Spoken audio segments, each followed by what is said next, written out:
আসসালামু আলাইকুম রহমতুল্লাহ। সবাই কি অবস্থা, কেমন আছেন? আশা করি সবাই ভালো আছেন। আপনার দোয়ায় আমিও ভালো আছি, আলহামদুলিল্লাহ।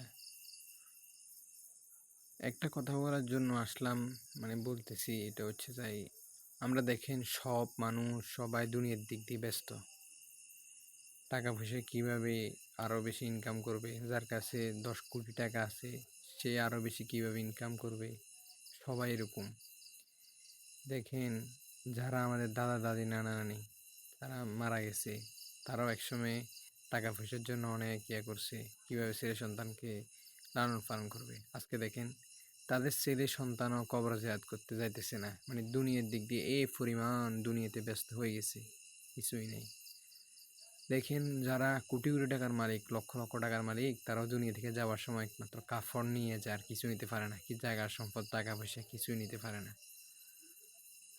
আমরা আসলে এটা যদি চিন্তা করি, নিজের বিভাগকে যদি আমরা নিজে নিজে চিন্তা করি, দুইটা চোখ বন্ধ করে যদি দেখি, তাহলে দেখবেন আসলে আমরা দুনিয়াতে কি করতেছি, আল্লাহ পাক কি করতে পাঠাইছেন। হাদিসের মধ্যে আছে, আর দুনিয়া মাজরাতুল আখিরাহ।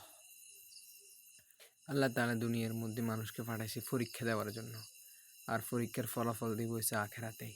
আর আমরা কিভাবে টাকা আজকে মরে গেলে 2-3 দিন পর্যন্ত আপনাদের স্বামী স্ত্রী কিংবা ছেলে সন্তানে দেখবে, চাইবে, কিন্তু কিছুদিন পরে সবাই ভুলে যাবে। আবার সবাই নিজ নিজের মতো ব্যস্ত হয়ে যাবে।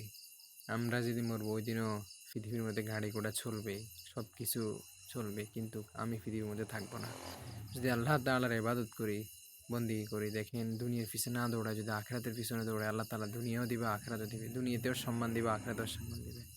আল্লাহ তাআলা সবাইকে কথাগুলো বোঝার তৌফিক দান করুক, আমিন।